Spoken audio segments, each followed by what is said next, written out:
Aleykümselam ve rahmetullahi ve berekatuhu.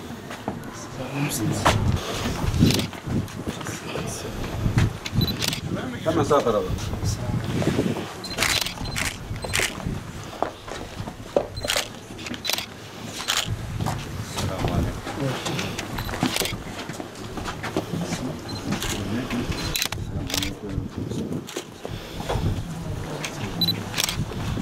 Geliyor.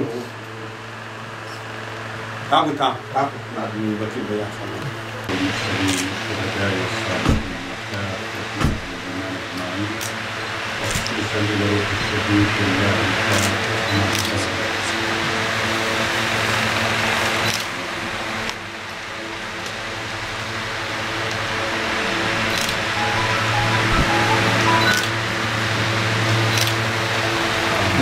Mübarek eylesin.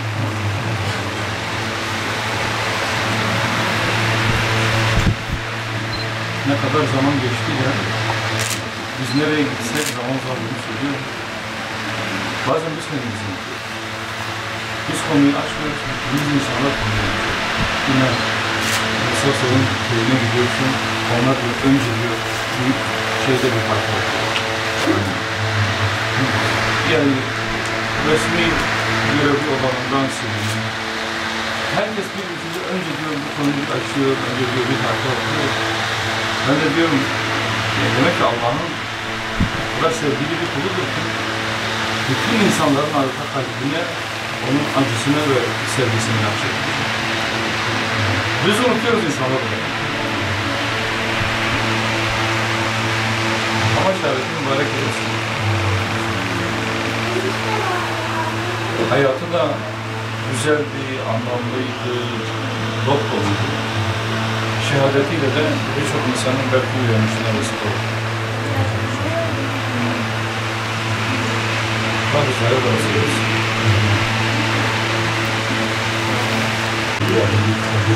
Bunlar sizinle mi kalıyor? Yok, ayrı evde. Ayrı evde. Bu da evde.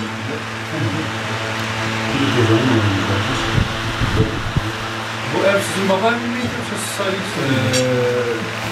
Yok, benim. siz yapmışsınız.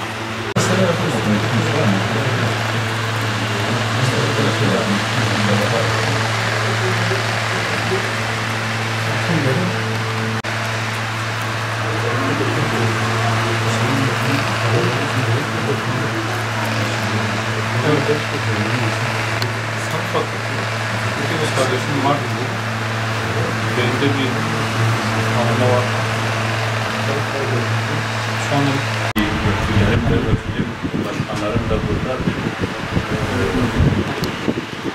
Yani Sacit hepimizin kardeşi. Bu Sacid'in misyonu hepimizindir. İnşallah onun ailesine de çocuklarına da hep birlikte sahip çıkacağız inşallah. Bu misyonunu devam ettirmek için de Allah'ın izniyle elimizden gelenin en iyisini yapacağız inşallah. Belki takdir ilahi böyle tecelli etti.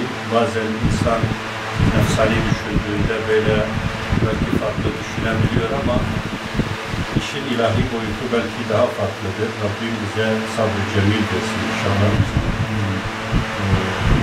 çok şey var ama söylemeye de çok ihtiyaç yok. Hepimiz aynı yolun yolcusunuz. Adımız Sacit olur, Ahmet olur, Hüseyin olur. Fark etmiyor. Hepimiz aynı amaç için çalışıyoruz. Rıza-i ilahi için çalışıyoruz. Yeri geliyor, alıntıya döküyoruz, yeri geliyor, çalışıyoruz. Dolayısıyla bizim kardeşliğimiz, birbirimize olan fedakarlığımız sıradan bir dostluk anlamındadır. Kardeşlik ilişkisinde değil. Pek çoğumuz aslında karındaş değiliz. Ama bir kardeşten çok daha öte can dostlarımız. Birbirimizi Allah için seviyoruz.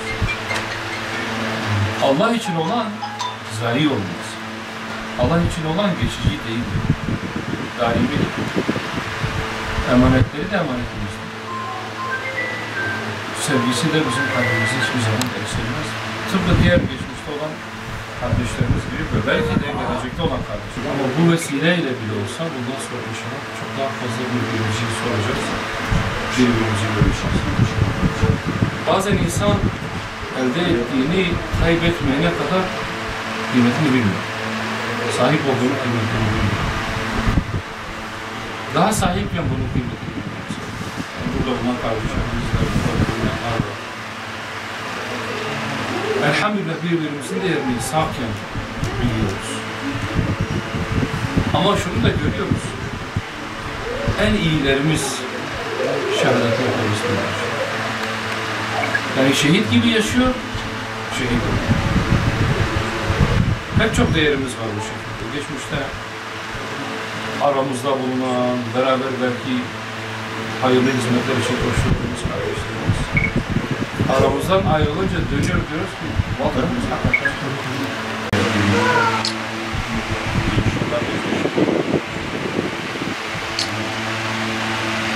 Başkanım da Rabbim sağlıklı etsin. Mesela bu gencimizde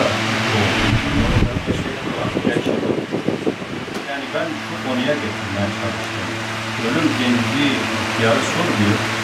Belki sadece kardeşimiz olup da böyle gitmezsek farklı bir şekilde yerinden olsaydı fark eder. daha iyi olsun. Hayat da sarılır. Cevdel değil mi? Gaziye evinde sokaktayken karşılaştık. En çok vaziyette sensin talim orada.